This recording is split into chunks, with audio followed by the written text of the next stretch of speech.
afternoon, students. This is me, your tutor, Gesius Petrina Wanga.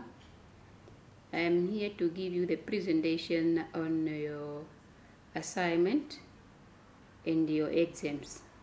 So when I say exams, I mean your 2021 April exam, August, as well as November, which is a supplementary. So we are starting with the English Module 1.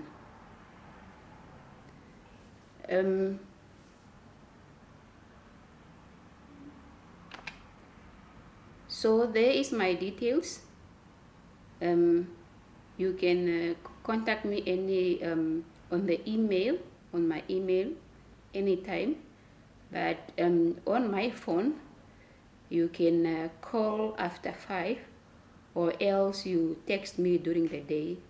So if I see the agents of your question or what you are saying, for sure I will come back to you. I will reply. So let's start with the assignment questions. Hope most of you got your assignment already, your tutorial letters. In your assignments, there are questions that are preparing you for your examinations.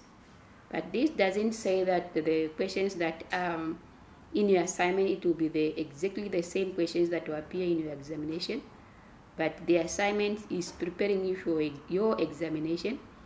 And also your guide is there to guide you on how to answer questions, and also give you the understanding of the whole course or the whole subject as a whole. So let's start with the assignment and the question paper, the layout and the requirements. The assignment and the question papers, both of them, 3 of them, they are out of 130 marks. They are all out of 130 marks.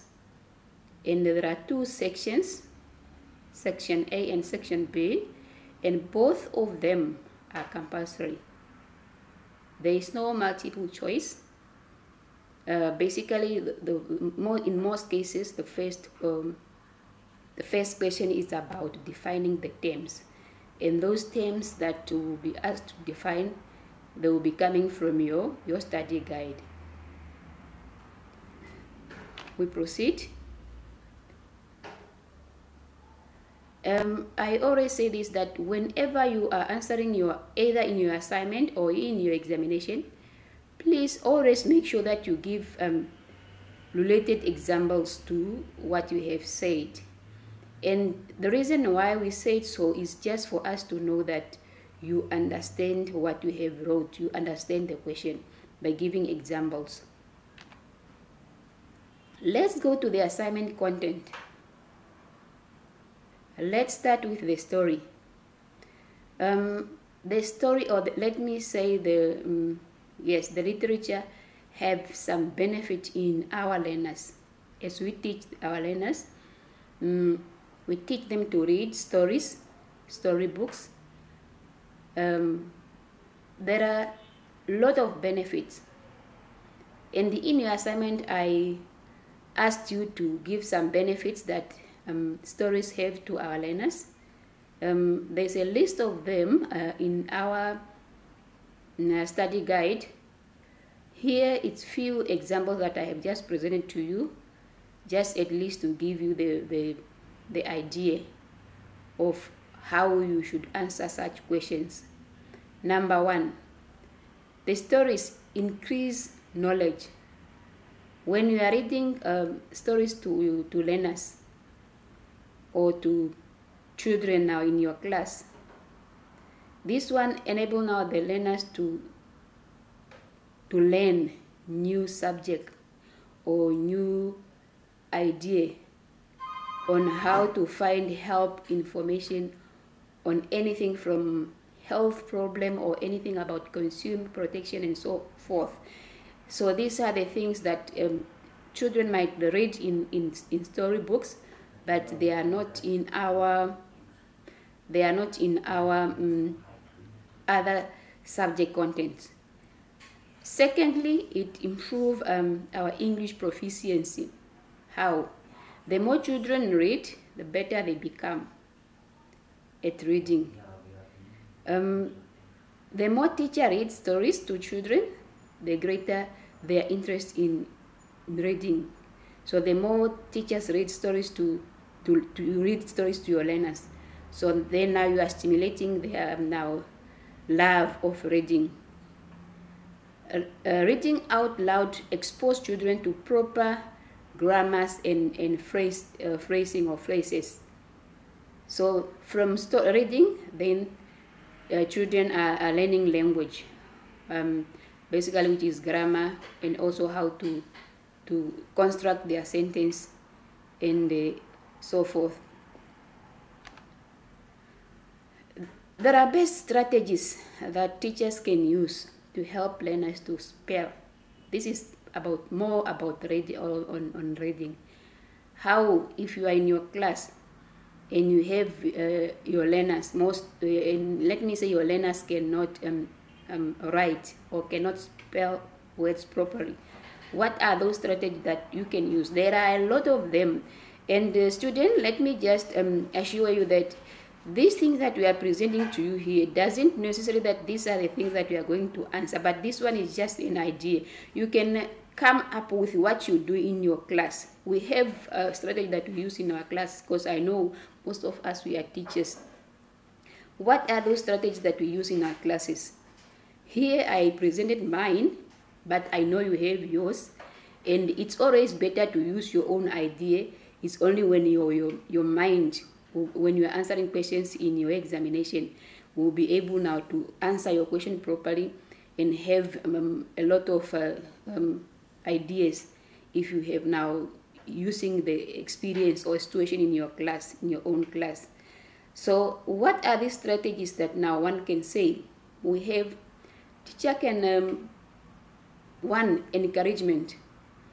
The moment your students are not encouraged, they are not motivated, they don't have that motivational feeling in them on learning how to write, then for sure, no matter what strategy you are using, no matter how best it is, then it's very difficult for you to get your learners to do the right thing. First, let's motivate our learners. Let's motivate them to have this, develop this love of writing. Number two, let's expose our learners to different sounds, the phonics.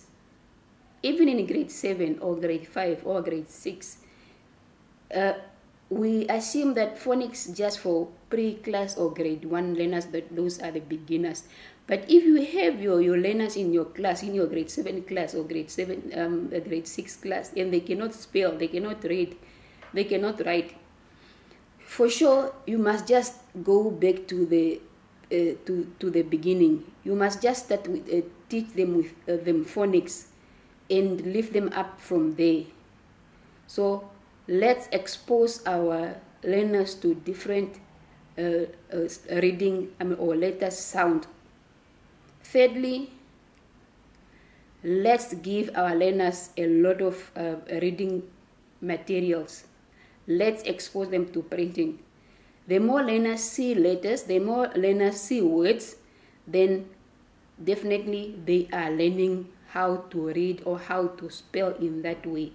Expose it, at least in every lesson that you are teaching, have a portion in there for reading. Maybe if it's even about speaking, the skill that you are dealing with that day is speaking, also have a few minutes in reading, just to make sure that your learners are not forgetting how to read. Expose them more on printed materials. We move on and we come now to language development itself.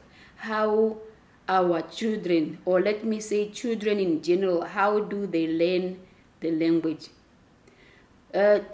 Children does not only learn language in the class or at school.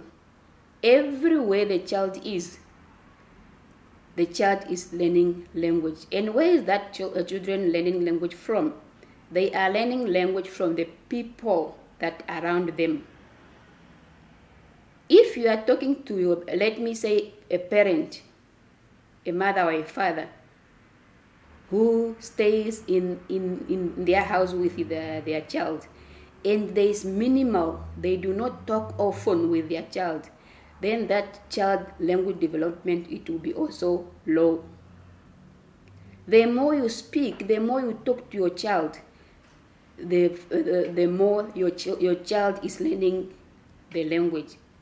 So children learn language from their surrounding, their environment around them. This could be then church, playground, and so forth. And this environment where our children learn language is what we call a social environment. Those are the social environment. And the question which is in your assignment is asking you now to give the fact that the social factors that influence language development in the children. So you have now how social factors affecting the development of the language of the children. Now you have now to talk about the interaction of the learners around the parents, around the other children in the neighborhood, around in church, and so forth. A child who do not go out and play with friends or play with neighbors or maybe sibling get exposed to the language, then the language development in that child, it will be poor. And that is now social development. And most of you talk about television, that television is also one of the social factors that can influence the child development. Yes, it can be, but I differ with that one with this reason that when a child watches television, she can only listen to the people that are speaking on the television, but she cannot practice. She cannot speak back to the TV. But if the child is with other kids, other learners, or other children, or the parents, the children ask a lot of questions and the parent has to answer. From there is interaction between the child and the parents or other children. But between the television and the child, there is no interaction in there. So the child is just listening, but cannot speak or respond to what people are on television that are saying. Okay, you can research more on this question and have much of details or ideas on how social factors influence language development. Okay, we spoke about the assignment questions, and I only picked out those that are challenging one and those that I have experienced that most of the students really struggle with by answering those questions. But if you find out that there are some questions again that you cannot be able to answer in your assignment question, please try to contact me. I said you better text me. So, and give me your question, and then I will come back to you at the right time. Okay, then we are moving to our question paper, our 3 question papers. These are the now April exam and August and November exam. This presentation is just a combination of all those papers. I did not separate them that this one is for April or the other one is for August, but this one is just a presentation for both. And when you are studying, don't be selective. Study everything because you don't know which one will be in the exam that you are going to sit for. Read everything, and I encourage you to go through your study guide and both of your there is also that book which is written by Latrin and Pinicus. That one is more on literature and grammar. So please, you cannot do without it. Get one for yourself and understand the topics that are covered in our presentation, and they are also in that book. So if you read that book and your guide, then there is no way that you can go wrong in your examination. All right, I want us now to look at the factors for emotive language. Emotive language, if you go in our study guide, is one of the informal language. So I picked this one for a purpose that I will not mention, but just make sure that you familiarize with yourself with this one and understand the content and everything under the factor which is for emotive language. We have subjective. Know what is subjective is: factor and opinions, denotation and connotation, bias and prejudice.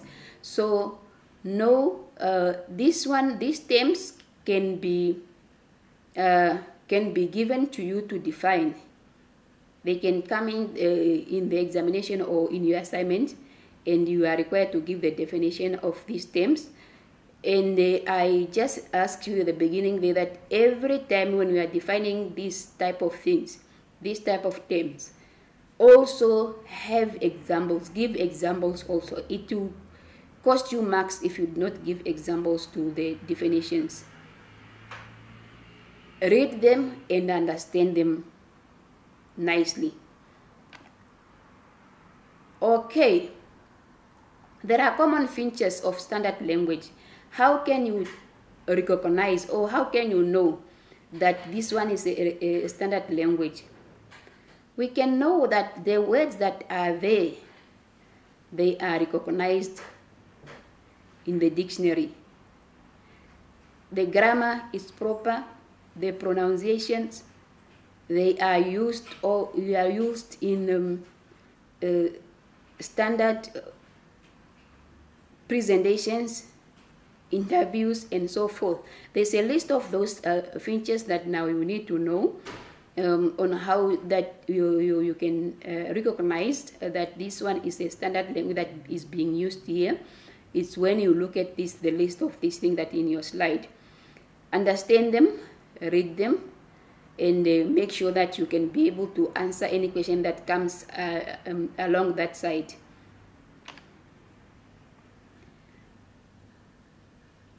Apart from social factor that we have spoke about on the language development of the children, there is also other factors.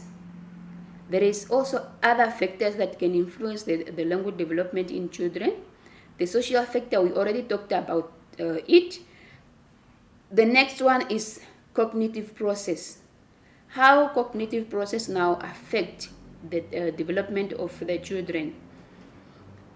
The way a child processes language cognitively affect the way the language develops.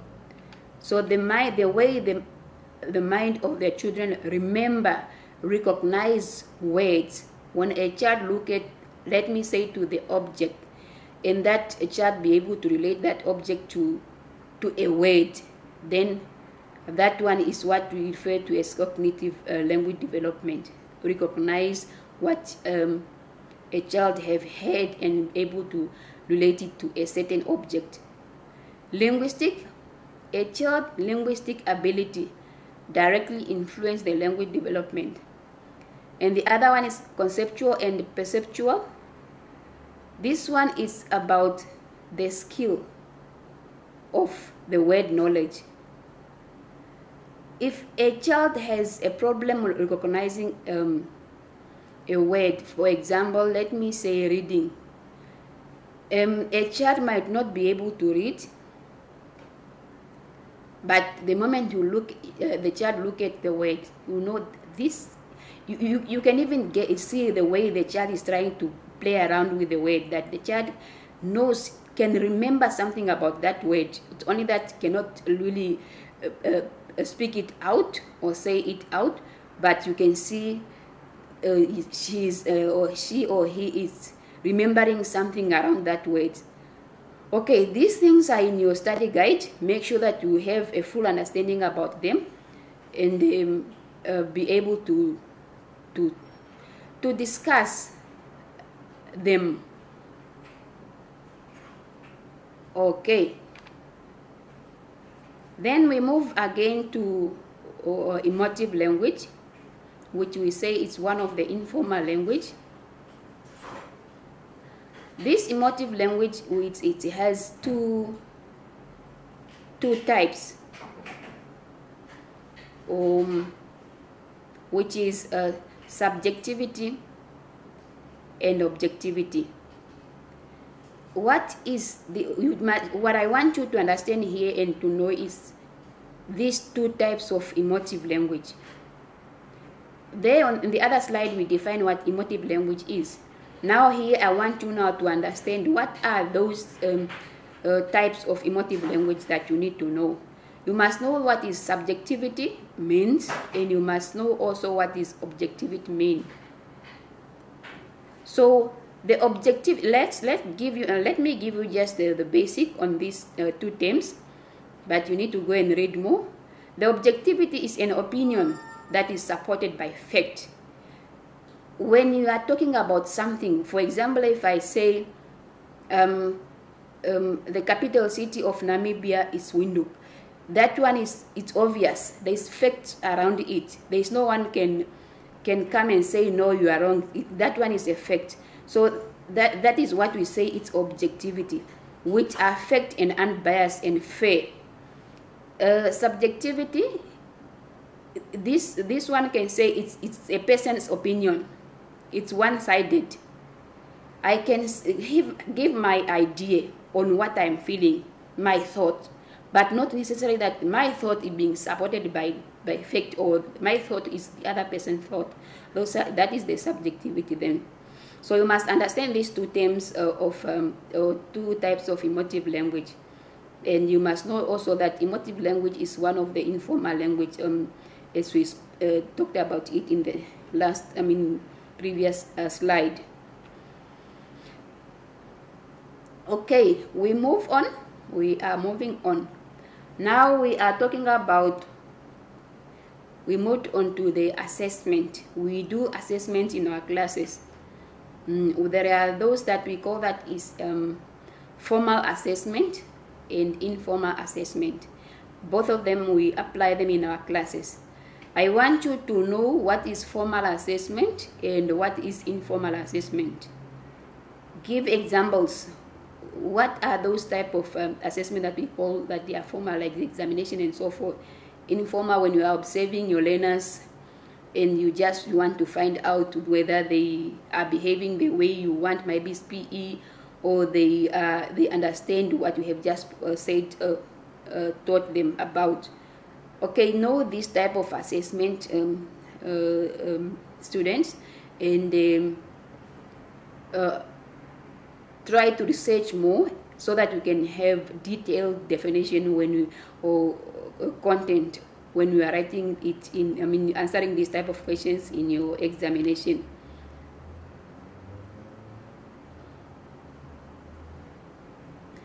Here I just summarize what I have spoken. I summarize what I have spoken, what I have presented in the other slides. One, make sure that you understand form of informal language, where one of them I said is motive language. Factors that influence language development. What are they? The factors that influence, that affecting language development in our children. They are three. If you can remember what we have just spoke in the other slides. The strategies that you can use as a teacher in your class. Strategies that you can use for your learners to communicate effectively. I also want you to go and, this one must be your homework, to go and find out the contribution. What is this theorist, B.F. Skinner, on language learning? This theorist talked about more on how learners learn the language. Go and find out what is his contribution on the language learning. It's also very important to understand the following topics. The following topics are also very important for you to understand, for you to know. when you are preparing for examination. Characteristic of senior primary learners. This one are in your study guide. Go straight there and just go through what are they. The useful of storytelling technique in vocabulary teaching. Debate and speaking skill. Songs as tools for teaching listening. The most effective way of encouraging learners to love reading. Make sure that you understand these things. Okay, so some of these things are clearly defined in your books. There are even more than 5 to 10 pages just talking about songs or debates. Debates is in the other book of Thompson. So please go read those 3 books, the materials that you are given, and understand the topics that we have just covered in our presentation. Once you understand these things, understand all the topics that we have presented, then I can assure you there is no way that you can go wrong in your examination and you will make it. I want all of us to pass and proceed. Of course, that one is a wish for everyone. Let me leave it here, students. If you have any question, please contact me. My details, contact details are there on the first slide, but you must make sure that you contact me after 5, and I encourage you to text instead of calling. With that, I thank you and good luck.